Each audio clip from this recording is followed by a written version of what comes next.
good evening, everyone, and welcome to the virtual celebration of the 2020 National Urban Design Awards. This evening is presented in partnership with the Canadian Society of Landscape Architects and the Canadian Institute of Planners. My name is John Brown, and as president of the RAIC, I am truly honored to act as tonight's Master of Ceremonies. The mission of the RAIC is to promote excellence in the built environment, demonstrate how design enhances the quality of life, and advocate for socially and environmentally responsible architecture. Even though tonight's ceremony is virtual, the RAIC, CSLA, and CIP organizations operate out of Ottawa, Ontario. And I would like to take this time to recognize that Ottawa is located on the unceded territory of the Algonquin Anishinaabe Nation. We extend our respect to all First Nations, Inuit, and Métis peoples for their valuable past and present contributions to the land. Throughout the evening, we will be celebrating and hearing from the recipients of the awarded projects. The National Urban Design Awards showcase excellence in urban design, raise public awareness of the role of urban design in sustainability and quality of life in Canadian cities, and recognize the contributions of individuals, organizations, firms, and projects. This evening, we celebrate those who exemplify these goals both in the quality of their work and their huge personal commitment to achieving excellence. A special thanks to our jury, Susan Fitzgerald, Jean Trottier, and Doug Layton, for their invaluable work selecting the recipients for this year. I would also like to introduce my co-presenters for this evening, Hope Parnham, President of CSLA, and CIP President Dan Wong. Good evening, and bienvenue à la cérémonie. My name is Hope Parnham, and I am the President of the Canadian Society of Landscape Architects. I'm speaking to you this evening from Charlottetown, Prince Edward Island, the traditional and unceded territory of the Mi'kmaq First Nation. I'm delighted to be attending the first ever virtual National Urban Design Awards ceremony with you this evening. But first, I would like to thank our partners and sponsors for the awards, the RAIC and CIP, and the jurors for the 2020 edition of the awards. Your collaboration and your support of these important awards is truly appreciated. The Canadian Society of Landscape Architects is the voice of the profession in Canada. The CSLA is an advocate for its members on issues such as urban design, urban renewal, sustainable development, human health and well-being, climate change, and cultural heritage. One of our core activities is recognizing member achievements through various awards programs, including tonight the NUDA's and the Governor General's Medal in Landscape Architecture. During the ceremony, you will see examples of design, stewardship, and management of the land that achieve environmental, social, and aesthetically pleasing spaces by investigating existing social, ecological, and geological conditions in the landscape and the built environment. From biodiversity corridors in a major urban municipality, to integrating urban spaces and health facilities, to revitalizing well-used outdoor spaces. These awards demonstrate the importance of design in making spaces healthier, relevant, and accessible for all Canadians. Thank you very much. Good evening, everyone. My name is Dan Wong, and I'm the President of the Canadian Institute of Planners. It is an honor to join you virtually tonight from my home in Victoria, British Columbia, on the unceded traditional territories of the Lekwungen people, represented today by the Esquimalt and Songhees First Nations. This is a particularly challenging moment in time for Canada and the world as we navigate the pandemic and seek opportunities to continue to connect with one another. Over the past several months, in our professional capacity, we've all relied upon our knowledge, training, networks, and colleagues to ensure that our work is advanced and our values upheld. The same is true for our associations. At the Canadian Institute of Planners, we have really appreciated our close relationships with the Royal Architectural Institute of Canada and the Canadian Society of Landscape Architects. From sharing resources and information to teaming up on the Main Street Design Challenge with the Canadian Urbanism Institute, our allied professionals have excelled in collaborating and being there for one another throughout the pandemic. On behalf of the CIP, thank you to the RAIC and the CSLA for your enduring partnership during these challenging times. The National Urban Design Awards are yet another example of the strong relationship between Canada's leading design associations. Looking over the winning projects, they effectively showcase ingenuity, diversity, resiliency, and the groundbreaking work that is only achieved when we work together across professions and across the country. Congratulations to all the winners tonight, and thank you to all the volunteers, and also to the staff team for coordinating this important event. We know that by working together, the impossible becomes possible, and the improbable becomes certain. Best wishes for your health and well-being. Let us come out of the pandemic stronger and more resolved to create equitable, inclusive, and healthy spaces for all. Thank you, and enjoy the evening. And finally, the RAIC, CSLA, and CIP are pleased to recognize Equipark for sponsoring this evening's celebration and V2Com as our awards program media partner. I would also like to let you know that following this evening's awards, we will have a question and answer period for the recipients, and I invite you to stay and participate in the session. Without further ado, I would like to introduce the winning projects of the National Urban Design Awards for 2020.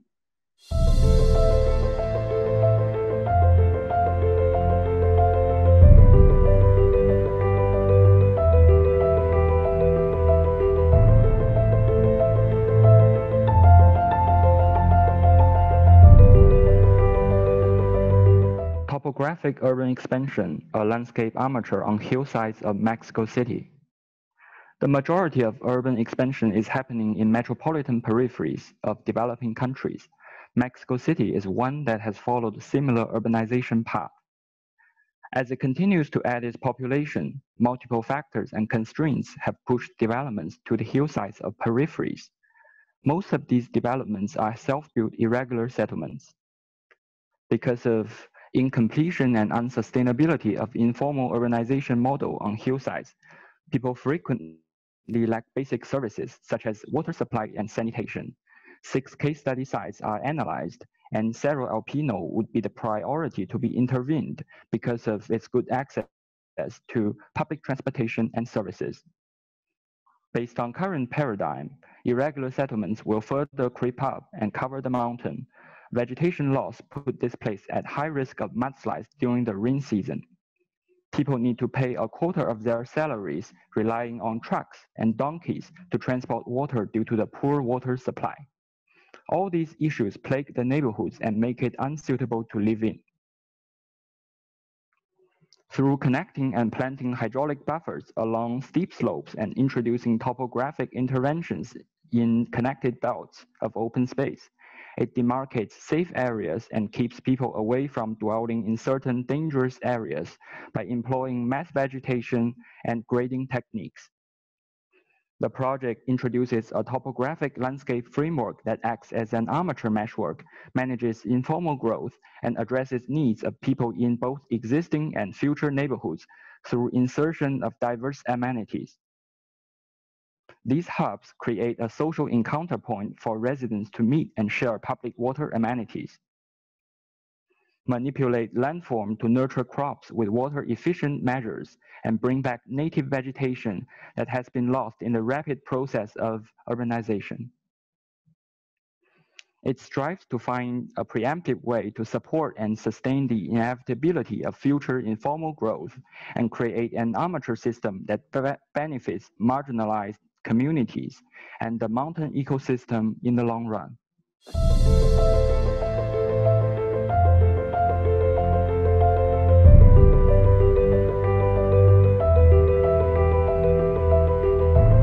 The Mechanized River Valley Access is an initiative of the City of Edmonton with full design services provided by DIALOG's project team of integrated disciplines. The North Saskatchewan River Valley is the birthplace of Edmonton and home to Indigenous peoples for millennia. The city has long sought to provide an accessible connection between downtown and the river valley. A network of roadways and a steep elevation change have cut off downtown from the valley. The steep slopes are part of its great beauty, but makes access difficult for users with mobility challenges. Many options for barrier-free access were explored within this sensitive area of the valley. The road network and the changes in grade did not allow a funicular to connect directly from the top of the bank to the valley floor. The team explored several iterations that allowed both the stair and the funicular to engage and respect the existing slope, while at the same time provide a dramatic experience. The alignment on the right was selected for further development and implementation. More than simply an infrastructure and accessibility project, The team saw this as an opportunity to emphasize placemaking and the improvement of the public realm. We will take you on that journey over the next several slides from the top of the valley to the river's edge. At the top of the bank, the promontory acts as an extension of 100th Streets and provides panoramic views of the valley below. The funicular runs between this top promontory and a promenade midway along the valley slope. This inclined elevator allows people of all abilities to traverse the steep grade easily. Flanking the funicular is a broad urban staircase, Edmonton's answer to the Spanish Steps.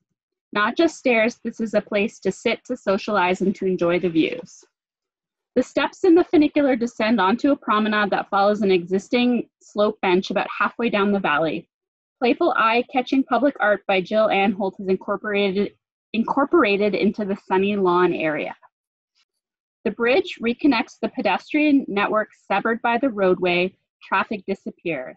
The southern extension of the bridge rises gently, an astonishing 19-meter cantilever out over the river valley offers a bird's eye view.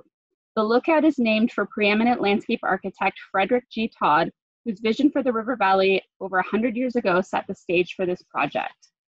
To complete the barrier-free journey to the river valley, a class elevator and stairs lead down from the lookout to the trail system below. Descending into the river valley is an engaging, multi-dimensional experience for people of all abilities. This is a remarkable urban space defined by placemaking and delight throughout all seasons.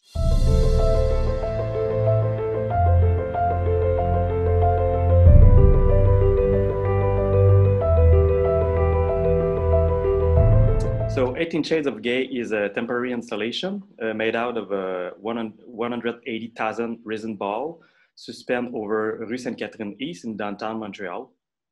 It is part of Air Libre, a cultural happening that transformed the street into a pedestrian mall during the summer from May to September, so for 5 months. Inspired by the LGBTQI community flag, the pastel promenade celebrates the evolving spectrum of identity, plural, diverse, inclusive, and nuanced. A succession of 6 principal colors, each in 3 distinct hues, combine to form the 18 shades. The 1 kilometer long uninterrupted gesture creates a strong visual identity for the village by marking threshold at both ends, from Rue Saint-Hubert to Rue Cartier, and at the 12 intersecting cross streets. It also provides a metropolitan landing for 3 major subway stations connecting to the city. 18 Shade is the flamboyant transformation of its pink ball predecessor, also by our firm, installed annually from 2011 to 2016. Vibrant both day and night, the full chromatic spectrum promenade gives tone to the different zones of the village, creating new color landmarks for locals and tourists who can now use colors as georeference points. The suspended canopy integrates the street natural foliage with a blast of artificial blossom and is further enhanced by potted weeping willows to reinforce a relaxed summery mood. It provides a positive, unusual, and joyful experience of color while modulating light and shadow as pedestrians stroll underneath the installation. Installed overhead to maintain an unencumbered streetscape, the installation needs to creatively integrate functional and public safety constraints, such as police and fire standards, as well as accommodating all the urban functions associated with a street, such as morning deliveries, terraces, etc. It also allows various kinds of uses, such as art fair, art festival, sidewalk sale, and it encourages spontaneous act of appropriation, sociability, and voluntarism. 2 sides of ball are used to create a pointillism impression. They are suspended from a strand of nylon wire 5 meters above the street and attached to steel cable on aluminum posts on each side of the street. The project was initiated by the Business Association of the Village, the SDC du Village. It was born from a desire to counter years of decline in the neighborhood caused by increasing socioeconomic problems, resulting in a decreased sense of safety and of belonging for locals. From pink balls to 18 shades, the project optimized a small budget to renew perception of the village, sparking an economic and social turning point, evidenced by a reduction in vacancy rate. Encouraging all kinds of users to enjoy the street, it acts as a social catalyst that illustrates Change Jacob vision that cities have the capability of providing something for everybody, only because and only when they are created by everybody. The balls are locally manufactured from recycled plastic and reassembled on string every year. The integration of community members from manufacturing, assembly to installation was key to activate social and physical development of the era. The installation had to be complete within a short time frame over 7 days at the beginning of spring without compromising the function of the street and its non-stop flow of pedestrians. It has created an iconic image for the village as well as for the city of Montreal, attracting international media, more visits by local and tourists, and an overall improvement in the reputation of the neighborhood. In 2018, the installation was used to advertise Montreal to the Toronto, New York, and California market through the We've Got Ball campaign, highlighting the audacious side of Montreal. So over the year, the balls have become a strong symbolic support of community identity and its evolving narrative, showing that positive contribution to the public realm can also trigger constructive change to social and symbolic realms. 2019 was the year of the last edition of 18 Shades, designed from the outset to be presented for only one season. Due to its success, the project would have finally spread over 9 years, including its pink phase. So in order to pay tribute to the enthusiasm of the public for them and to the great feeling of appropriation of which they were the object throughout the 9th edition, the threads of multicolor ball were put on sale to the general public and also very quickly. The revenue generated went directly to the SDC du Village, which donated part of it to local LGBTQI community group, as well as fund the new temporary project that will take place in the next years. Thank you very much.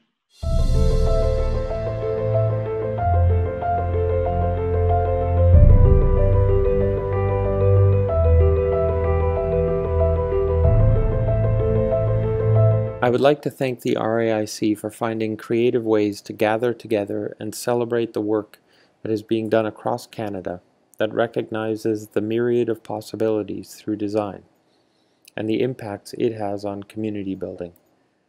I would also like to recognize the wonderful souls that make up the team at SPUTNIK Architecture Inc. Thank you all for being you.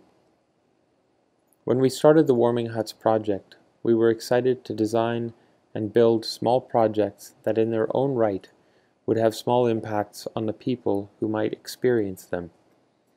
We quickly realized that we had an idea that hardly required explaining, and therefore anyone involved understood implicitly what the project's objectives are. We have been fortunate witnesses to this phenomenon for the past 11 years. Any place wishing to develop a project that shares the kind of success Warming Huts has experienced needs to keep a few key rules in mind. The project needs to be locally authentic.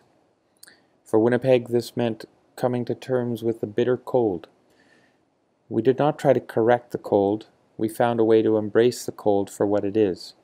Cold is simply a lack of warmth, so we added warmth. The project succeeded also through the power of taking consistent, small, forward steps. When this is done collectively, not only by organizations like the Forks, but when an entire population embraces a concept and begins to move its way of thinking one experience at a time, then lasting change occurs. Finally, the project was allowed to adapt. As the Warming Huts have evolved over the years, we have avoided trying to curate the project in such a way that a particular agenda might surface. Instead, the canvas each year is clean, and designers around the world have chosen for themselves what may matter most. In this was the myriad of submissions that are at once a kaleidoscope and at the same time a microscope for current affairs.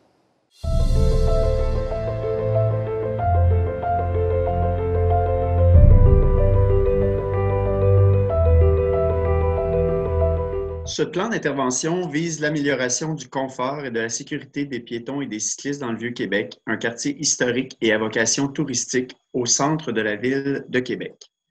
L'approche collaborative intègre un groupe de travail qui a servi de noyau décisionnel tout au long du processus. Les membres de ce groupe étaient des résidents du secteur, des membres du conseil des quartiers local, des associations de commerçants, ainsi que des acteurs scolaires. Basé sur l'approche des rues conviviales, Complete Streets, le plan d'intervention repose sur des constats découlant d'une analyse multicritère. Le plan sert d'outil d'aide à la décision et à la conception dans les travaux d'aménagement dans le quartier. Concrètement, le plan détermine et priorise les réaménagements en rues conviviales, grâce notamment à l'élaboration de familles de rues selon leur rôle dans le secteur. La conception repose sur des analyses terrain intégrant des indicateurs reliés au transport actif et à la sécurité des piétons et des cyclistes, au cadre urbain, aux générateurs de déplacement, aux équipements socio-communautaires et à la santé publique. Une grande préoccupation pour l'accessibilité universelle est aussi intégrée. Il permet l'identification des parcours piétons et cyclistes principaux prioritaires, prenant aussi en compte les différents circuits culturels et touristiques reconnus. Ce plan permet de déterminer les nouvelles typologies de rues, rues partagées, rues résidentielles, rues flexibles et voies de desserte locales. En s'associant avec les intervenants clés des disciplines variées comme la mobilité durable, le paysage, le design urbain, l'architecture, le patrimoine et les déplacements actifs, l'équipe a réussi à intégrer une approche participative et de co-design dans l'élaboration d'un plan complet d'intervention sur ce secteur du Vieux-Québec. Ainsi, chaque rue possède son propre plan d'intervention selon ses caractéristiques et son usage, permettant même des configurations flexibles selon les saisons et l'activité touristique à Québec. Finalement, le plan est opérationnalisé par un plan de mise en œuvre sur un horizon de 15 ans. Ce plan introduit aussi les interventions transitoires ou tactiques comme méthode graduelle de mise en place des mesures proposées. Le plan d'intervention pour la sécurité et le confort des piétons et des cyclistes dans le Vieux-Québec permettra à la Ville d'arrimer la planification et la réalisation des travaux d'aménagement urbain dans le secteur à l'intérieur d'une vision globale. Ce plan permettra aussi d'identifier et de prioriser les interventions pouvant contribuer à une amélioration de la qualité de vie des résidents, des travailleurs et des touristes en lien avec le réseau d'espaces publics et les générateurs et attracteurs de déplacement actifs.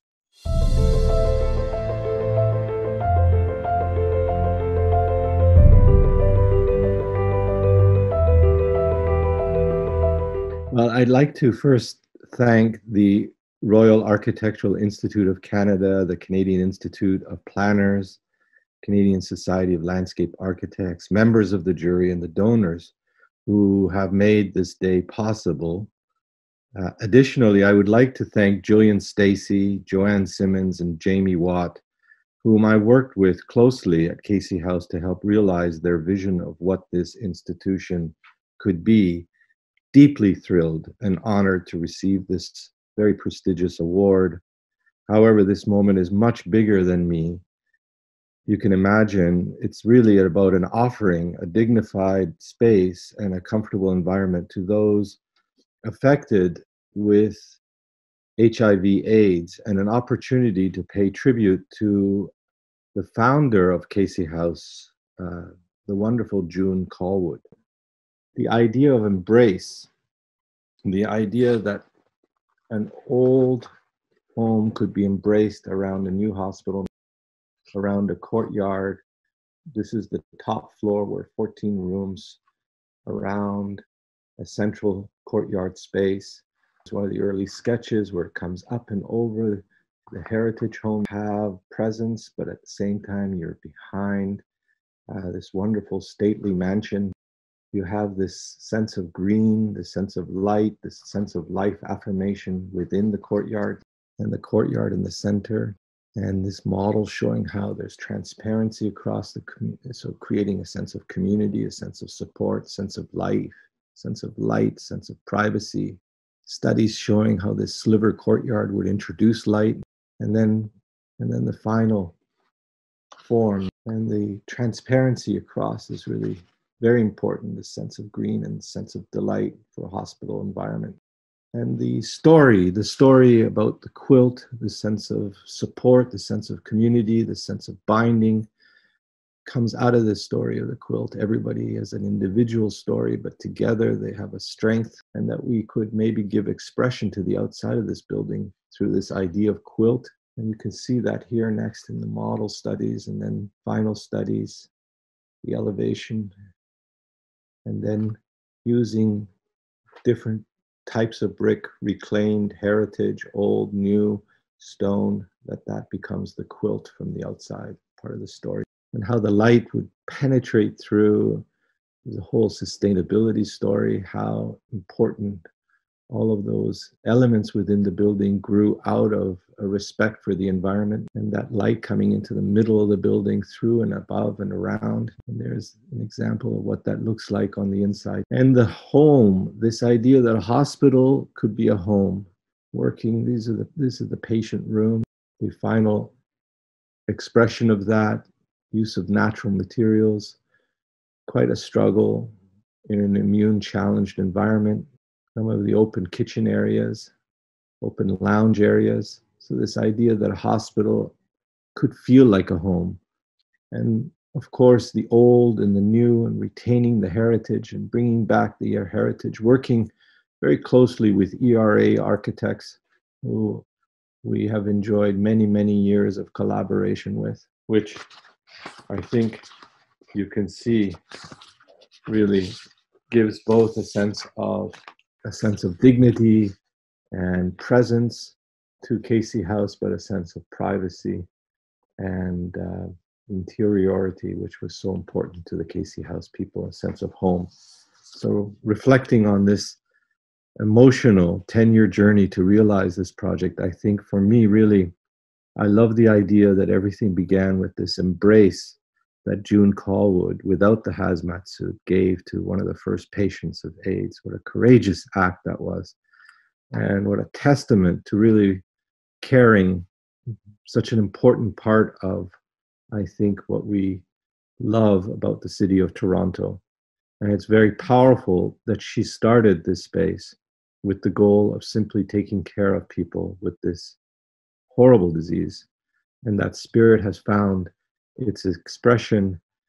And I love the fact that this is an urban design award that has found its expression in a city that is so good. I think always everything can be improved, but is so good at caring. And it's also a testament to Toronto, and that is the power of caring. So thank you very much for this award. And thank you to the people at Casey House.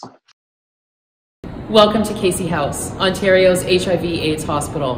This award celebrates our good friend, Sia Makareri, and the team at HPA for the design. Congratulations. You have done more than simply build a hospital. You helped create an environment where we have the opportunity to transform lives. One can feel it in every corner of the building. No detail was too small to think about the client experience. The space respects clients' needs for community, their trauma, and for some, their last moments of life, with a view to the sky and clouds. As our founder, June Callwood, said, we are taking care of people who need it in ways they can't accept. We are thankful we had the right partners and community to create an award-winning, beautiful space in which we are able to provide our compassionate, judgment-free care. With thanks, and enjoy the rest of the evening.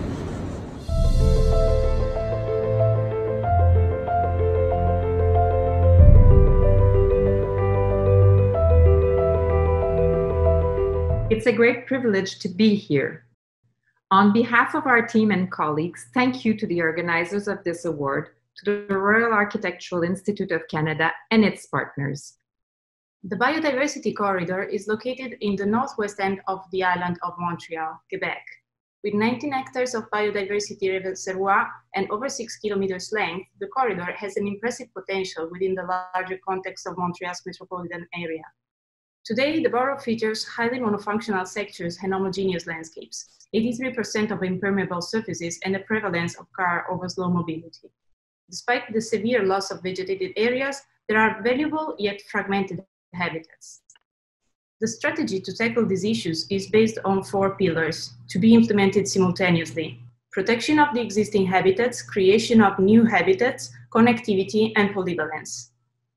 By introducing micro-topographies and humida habitats, the master plan promotes the growth of different native plantings, activating environmental connections at territorial scale. The corridor supports the presence of pollinators and offers a new network of habitats for local and migrating fauna. The biodiversity corridor is a true green, blue, and social infrastructure. While starting ecological processes, it also delivers social benefits to the community. Moving through the different environments, beginning from the north of the biodiversity corridor, a multi-use overpass above the railway line links the corridor to the nature parks and to the river. Linear landscape, recognizable by their undulating surfaces, will offer visitors, citizens, and workers sheltered spaces to relax and enjoy the flowery meadows, seasons, and birds and insects in their new habitats. Reduced street widths, bioswales along with new connecting paths are all part of the new corridor. Selected street closings will allow free movements to small animals, relinking and enriching separated environments, strengthening the biodiversity potential of the existing forest. Wet basins, bioretention basins, will be implemented to ensure better connection between nearby wetlands and existing retention basins. This emblematic perspective shows how the wasteland under the existing overhead power lines will be transformed into a new, diverse landscape that supports all forms of life being. Thank you.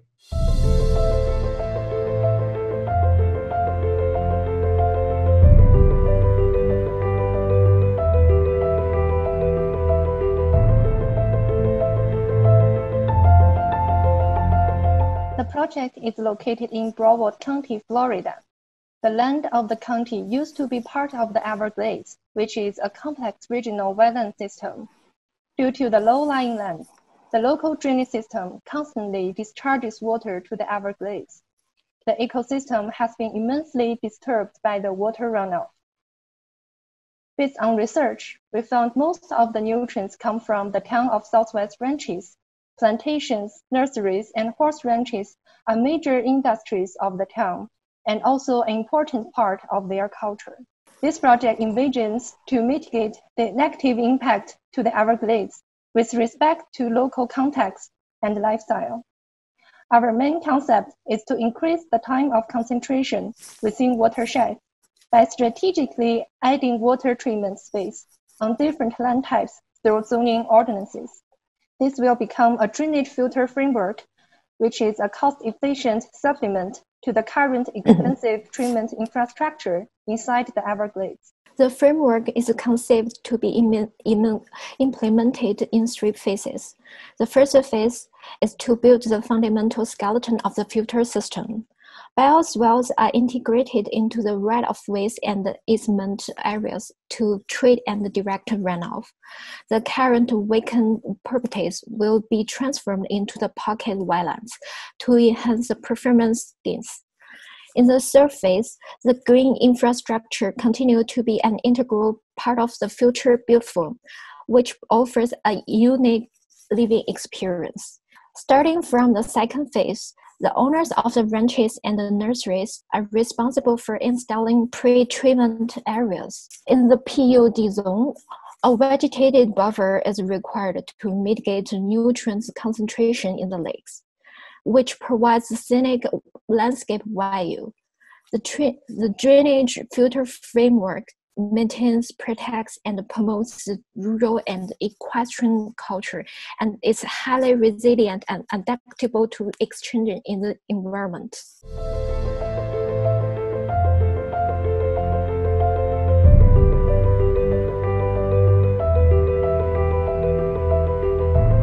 Berksey Park is a small park on the threshold of 3 downtown neighborhoods that was revitalized to address new community needs that were never anticipated when the park was first built almost 45 years ago.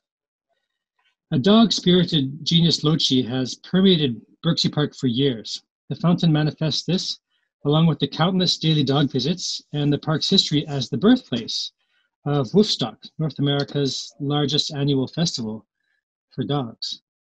Now, the park is named after William Birksey, who arrived in Toronto in 1793 as an early Toronto builder. And the site used to be occupied by a number of stately buildings, which were demolished in the 60s and 70s to create a large series of parking lots on which Birksey Park was eventually first constructed. Birksey Park is constructed in three parts. One is a green space for play. Another is a garden for dogs. And the third is a plaza for public gathering. And the fountain provides a common denominator to create a singular experience across these different uses. The fountain embraces the accoutrement of canine culture. The custom cast fountain incorporates 27 life-size and realistically rendered sculptures of dogs, gazing towards a golden bone at the top of the fountain. And there are also a couple of cats and some birds for them as well. The casting process used digital tools to scan, enlarge, and cut the models that would form the molds for the dog casts, and a few others were sculpted by hand in the essence of time. The two-tier fountain was cast and assembled, and the nozzles were set into the dogs with mock-ups established to test fit and water effects. The lighting borrows from the language of the Old Town neighborhood around the park, and is deployed to amplify the illuminated presence of the fountain in the center of the plaza. It was important to get the trees right, and an investment in soil cells resulted in a phenomenal elm alley that also helps with stormwater management. For example, all of the surface runoff off the plaza is intercepted and diverted to irrigate the continuous soil volumes below the ground. The park is designed to watch the theater of the city, and a wide range of seating is available, from movable chairs to long church pew-like community benches. The paving pattern of the plaza is composed of a skewed checkerboard with hues inspired by the colors of the beloved public art piece at the back of the adjacent Flatiron building. Scott Street, just west of the park, was reconsidered and incorporated into the park to become an amenity. The curves were removed to create a democratic plane and elevate the pedestrian priority to create an extra surface in the park for additional programming possibilities.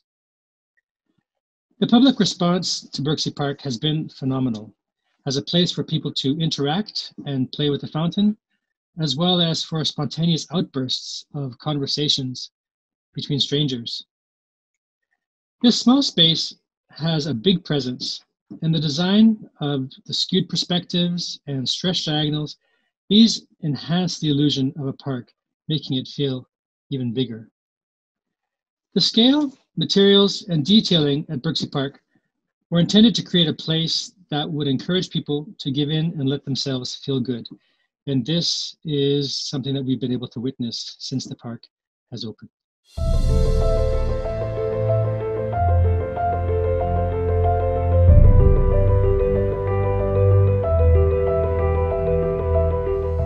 Downtown Winnipeg's Northeast Exchange District is filled with historic warehouse architecture, mid-century institutions, and growing infill development. Previously underutilized and occasionally unsafe, its public realm hadn't been addressed in many decades and did not reflect the mini-renaissance the private realm was experiencing. Many aspects were reaching the end of their serviceable life cycle, including public streets, lanes, plazas and parks, lighting, site furniture, underground services, and urban forestry.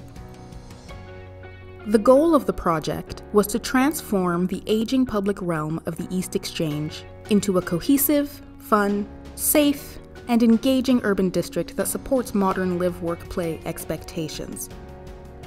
The project also needed to expose and celebrate the unique culture and history of one of Canada's oldest intact warehouse districts.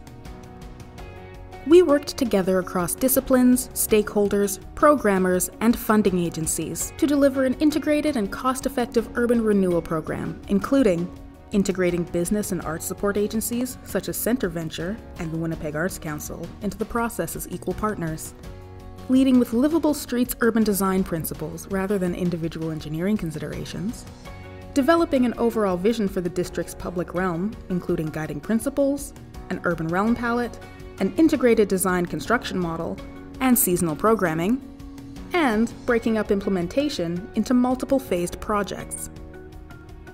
The outcome is an exciting, contextual, and active urban realm that appeals to locals and tourists alike. The $14 million investment over 6 years has translated into more than $100 million of private investment towards building infill and adaptive reuse in the exchange.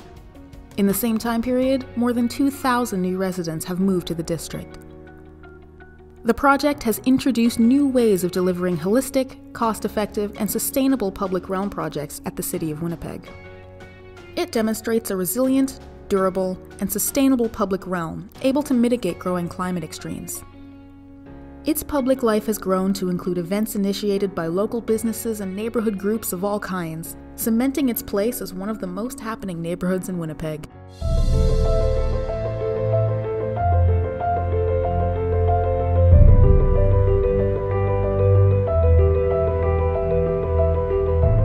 The 4th Street Southwest Underpass Enhancement Project, located in Calgary, Alberta, is an integrated public art and urban infrastructure project intended to improve a key pedestrian gateway to Calgary's city centre.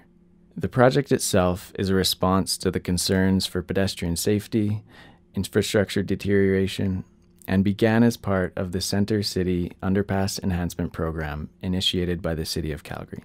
The 4th Street Southwest Underpass is one of 9 underpasses experiencing improvements in the city, all intended to strengthen the connection between adjacent communities. The vision of this program is to transform an ordinary space into an extraordinary experience. Although these underpasses were initially conceived as a mechanism for safe movement between the Beltline and downtown, they have ironically come to embody some of the most uncomfortable of Calgary's public spaces and have become a barrier to the city's thriving public realm. The existing condition of the 2-block stretch of the 4th Street Southwest Underpass was no exception, with its poor lighting, limited accessibility, inactive edges, and overall state of physical disrepair. In response, the 4th Street Southwest Underpass Enhancement Project is founded on the notion of reclaiming the space of removal as a space for conversation. The introduction of animated light and color that responds to the flow of people through the space ensures the underpass experience becomes evocative, varied, and timeless. By augmenting spatial experiences latent in the existing site's physical geometry, both the urban design and public art are understood as part of Calgarians' everyday experience. Through public engagement, interested members of the public were given opportunities to participate in the creative process, to identify issues within the existing site, find collective solutions, and influence the project both as a process and a product. The development of models and mock-ups throughout the design phases served as key tools for both coordinating with consultants and suppliers, as well as communicating the feasibility of the project. The project was a collaboration between the MARC BOUTIN Architectural Collaborative and public artist Christoph Wodichko. And we'd like to recognize and thank Christoph and Invivia, the team that delivered the public art. We'd also like to acknowledge the entire design team for their role on this project. And of course, this project was only possible through the vision of the City of Calgary, to make the ordinary extraordinary. And we thank the city for their sponsorship and stewardship of this project. Thank you.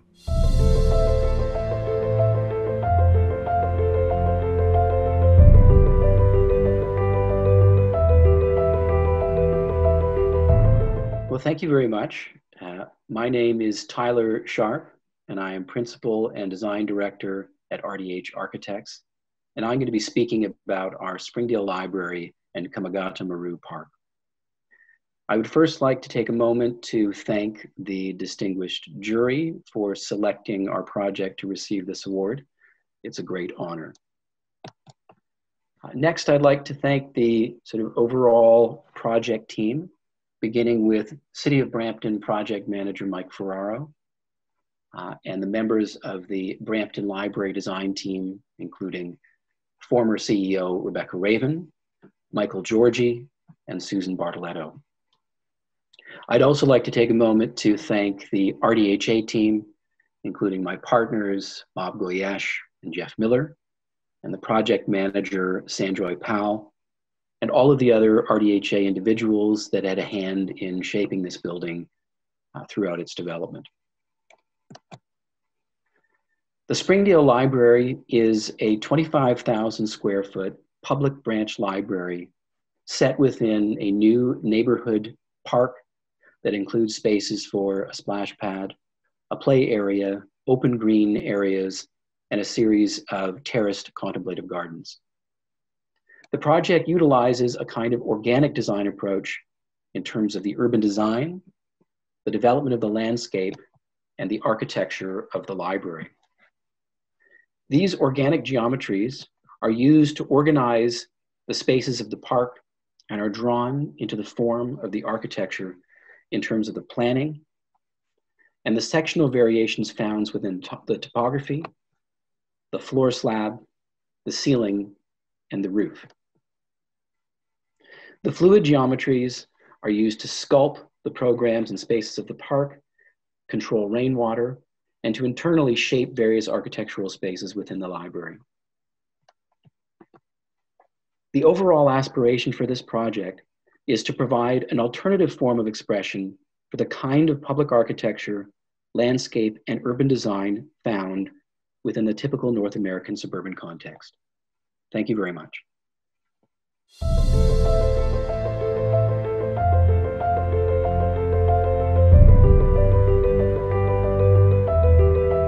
I would like to once again congratulate all our winners this evening. I want to thank you all for joining us here this evening to celebrate the National Urban Design Awards.